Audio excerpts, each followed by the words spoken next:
Nah, untuk selanjutnya kita akan langsung mulai modeling. Jadi file cap ini karena saya mau taruh di lantai paling bawah, jadi ini saya buat di lantai 1. Kemudian saya masuk ke file cap, untuk kemudian saya modeling. Cara modeling itu ada dua. Ada cara manual. Cara manual itu adalah dengan nambahin elemen list baru. Di sini kita bisa ganti namanya, ini PC6. Terus ukurannya kita masukin di sini. Ini kita perlu lihat ke schedule. 2500, 4000. Sama tebalnya itu adalah 1000. Lalu kita bisa pakai point di sini untuk kemudian gambar. Kalau nggak mau di tengah, bisa pakai F4 untuk geser file cap-nya ada di mana. Ini cara pertama. Jadi kita bisa kerjakan untuk semua tipe. Di sini saya undo dan saya akan bahas cara kedua. Cara kedua adalah dengan identifikasi. Identifikasi itu tidak perlu elemen listnya dulu. Tidak wajib. Kalau sudah ada itu nggak apa-apa. Jadi misalnya saya siapkan dulu PC6 itu boleh.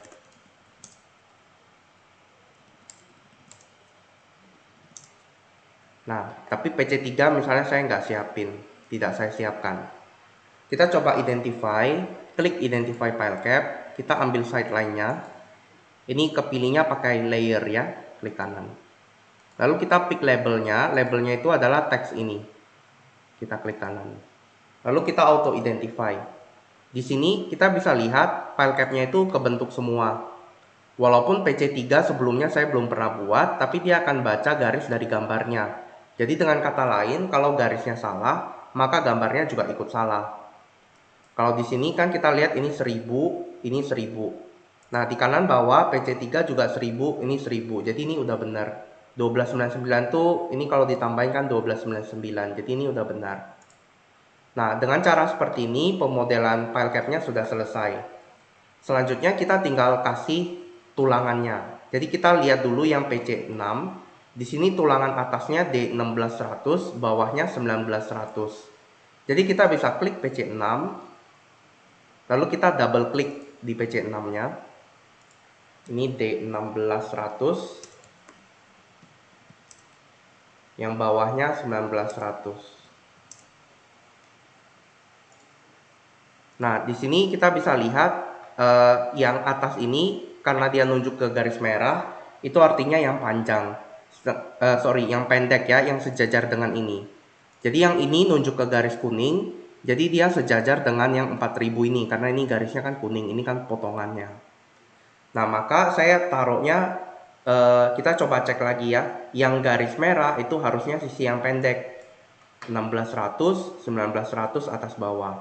Yang panjang juga sama. Jadi kebetulan ini udah benar.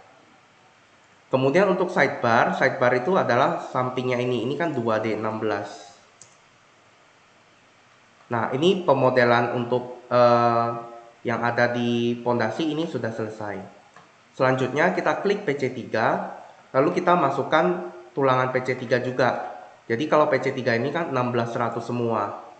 Kita tinggal input 1600 di semua tempat. Enter. Setelah itu tulangan sampingnya itu 2D16. Dengan cara ini PC6 dan PC3 sudah dimodelkan. Ini saya bisa double klik, klik select. Nah, ini sudah termodelkan. Ini juga ada tips untuk menggunakan gambar CAD di dalam TRB. Sebisa mungkin kita kursornya tidak pada identify tapi di draw. Kita coba lihat perbedaannya. Saya bisa matikan visual file cap ini dengan huruf P. Jadi kalau saya lihat di sini kan singkatannya P. Kalau saya pencet P, maka akan terhide seperti ini. Kalau misalnya saya sedang kursornya di draw, ini di block tidak akan terpilih. Tapi kalau kursor saya di identify, saya bisa pilih garisnya, bisa saya move, bisa saya hapus. Jadi untuk mengatasi kemungkinan kita salah hapus garis, lebih baik kita klik draw saja. Nah, kemudian saya akan munculkan kembali gambarnya ya. Dan saya munculkan kembali file cap-nya pakai P. Di sini kita bisa lihat file cap saya sudah terbentuk. Ini sudah ada model 3 dimensinya. Berikutnya saya perlu cek untuk tebalnya. Saya bisa klik PC6, lalu saya bisa centang height untuk lihat, oh ini 1000. Nah, sedangkan yang ini 500.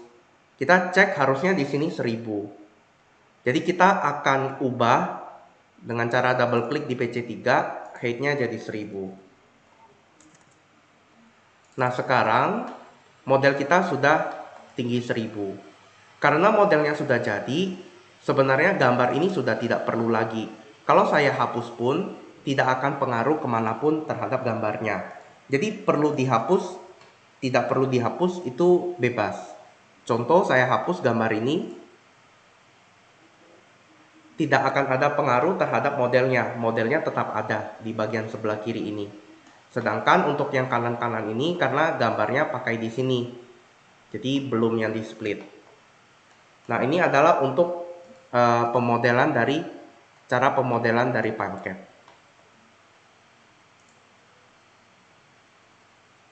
Kemudian sebelum kita akhiri, kalau ada beberapa project yang PileCap-nya itu ada elevasinya, kalau ini kan sekarang elevasinya di minus 0,05.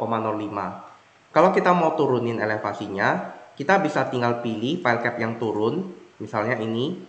Kemudian kita ganti elevasinya di sini, misalnya ini minus 0,45 gitu bisa.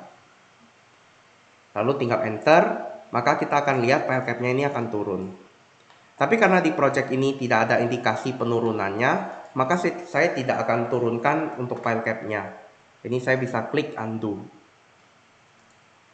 Demikian untuk cara pemodelan dari PileCap.